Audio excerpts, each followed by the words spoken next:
একটা shortcut group আর পর্যায় বের করার। হচ্ছে ইলেকট্রন বিন্যাস যদি দেওয়া থাকে, তোমাদের কোশ্চেনে ইলেকট্রন বিন্যাস যদি দেওয়া থাকে, তাহলে এর আগে যেই প্রসেস দেখাইছি এসএসসি, এর আগে যেই প্রসেস দেখাইছি ওইভাবে বের ফেলবা। আর যদি ইলেকট্রন বিন্যাস না দেওয়া থাকে, শুধু তোমারে যে আমাদের পারমাণবিক সংখ্যা বইলা দেয়, সেই ক্ষেত্রে আমি এখন যেই প্রসেসটা দেখাইতেছি ওইটা করবা। তাহলে এটা করার জন্য তোমাদের প্রথমে করতে হবে কি, আমাদের নিষ্ক্রিয় গ্যাস আছে 8টা, ওই 7টা, এই 7টার পারমাণবিক সংখ্যা আর কোনটা কততম পর্যায়ে এটা মনে রাখা লাগবে। আর এটা মনে রাখা কিন্তু ইজি, ওই যে ম্যাজিক নাম্বার দিয়া।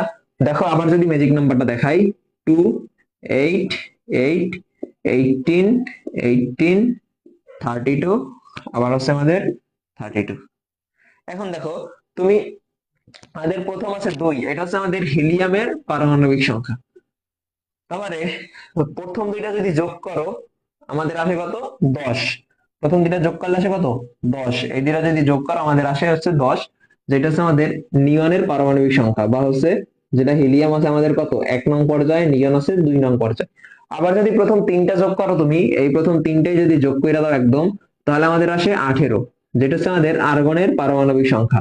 আর আর্গন আছে আমাদের পর্যায় 3-তে।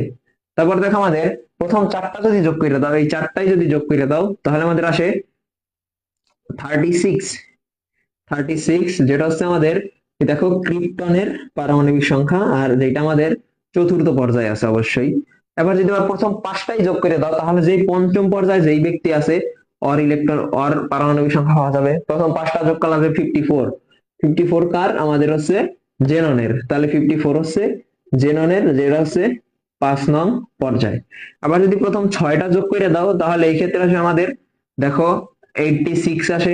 86 কার, রেডনের, যে হচ্ছে আমাদের 6 নং পর্যায়ের। প্রথম সাতটাই যদি যোগ করো তাহলে আসবে 118।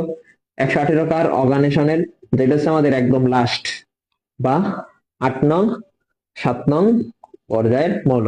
তাহলে এইভাবে নিষ্ক্রিয় গ্যাসের পারমাণবিক সংখ্যাগুলা সবার মনে থাকবে, আশা করি আমি। থাকা উচিত, থাকা লাগবে, এই শর্টকাটটা করার জন্য থাকা লাগবে, না থাকলেও থাকা লাগবে। চলো এখন এই শর্টকাটটা দেখি কিভাবে করবা। আচ্ছা দেখো তাহলে এখন কিভাবে এই শর্টকাটটা দিয়ে গ্রুপ আর পর্যায় বের করবো। প্রথম দেখো, পর্যায় নির্ণয়টা যদি দেখাই আমি, পর্যায় নির্ণয় হবে কি, পরবর্তী নিষ্ক্রিয় গ্যাসের পর্যায় কিভাবে দেখাইতেছি, একটু ওয়েট করো। পর্যায় হবে পরবর্তী নিষ্ক্রিয় গ্যাসের,